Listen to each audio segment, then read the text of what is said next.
এলো না? রাদিয়া আপু কি অসুস্থ হলো নাকি? হ্যাঁ মিলি, সেটাই তো বুঝতে পারছি না। চলো আমরা বাড়ি যাওয়ার সময় রাতিয়া আপুর সাথে দেখা করে যাই, তাহলে জানতে পারবো।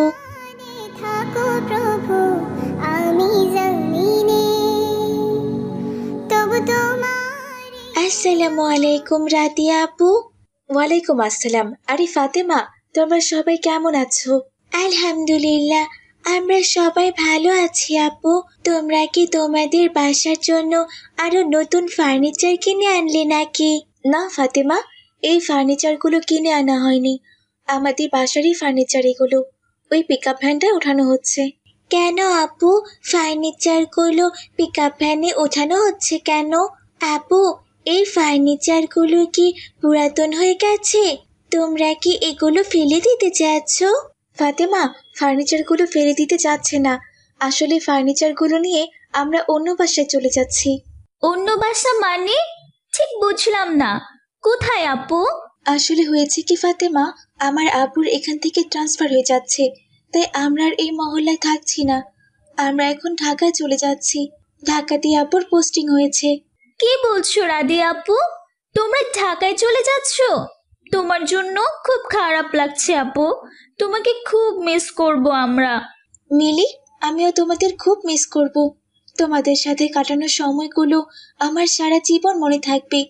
একসাথে সবাই মিলে হই হুল্লোড় করে আমরা প্রতিদিন মাদ্রাসায় যেতাম, কিন্তু সেটা যে আর হবে না, এটা ভাবতেই আমার খুব খারাপ লাগছে। তবে এখানে তো আমার কোনো কিছুই করার নেই বলো। আব্বুর যেহেতু ট্রান্সফার হয়ে গেছে, তাই আব্বুর সাথে তো আমাদেরকেও চলে যেতে হবে। হ্যাঁ আপু, তুমি ঠিক কথাই বলেছ। তোমাকে আমরা সবাই খুব মিস করব। তবে তুমি কিন্তু মাঝে মধ্যে আমাদের মহল্লায় বেড়াতে এসো আপু। আমাদেরকে আবার ভুলে যেও না কিন্তু। আর ঢাকায় পৌঁছে ফোন করো, কেমন? হ্যাঁ অবশ্যই, তা তো করবোই ফাতেমা। ওই তো বাবা মা চলে এসেছে। তোমরা তাহলে থাকো, আমরা রওনা দিচ্ছি। আরে ফাতেমা, মিলি, মাইশা, মালিহা, তোমরা সবাই এসেছো, খুব ভালো করেছো। আমরা হঠাৎ করে চলে যাচ্ছি, তোমাদের বাবা মাকেও জানানো হলো না, তাদেরকে তোমরা জানিয়ে দিও। তাহলে আসি আমরা, ভালো থেকো সবাই। ঠিক আছে আঙ্কেল আন্টি, আপনারাও ভালো থাকবেন। আর মাঝে মধ্যে অবশ্যই আমাদের মহল্লায় বেড়াতে আসবেন। ইনশাল্লাহ, অবশ্যই মা, হাতে সময় পেলে অবশ্যই আসবো। তোমরা সবাই ভালো থেকো। আল্লাহ হাফেজ। ঠিক আছে চাচা যান, আসসালামু আলাইকুম। ওয়ালাইকুম আসসালাম। এরপর রাদিয়া তার বাবা মায়ের সাথে তাদের বাড়ির সমস্ত জিনিসপত্র নিয়ে চলে গেল। আর ফাতেমা, মাইসা, মালিহা মিলে তারা সবাই সেদিকে তাকিয়ে থাকলো।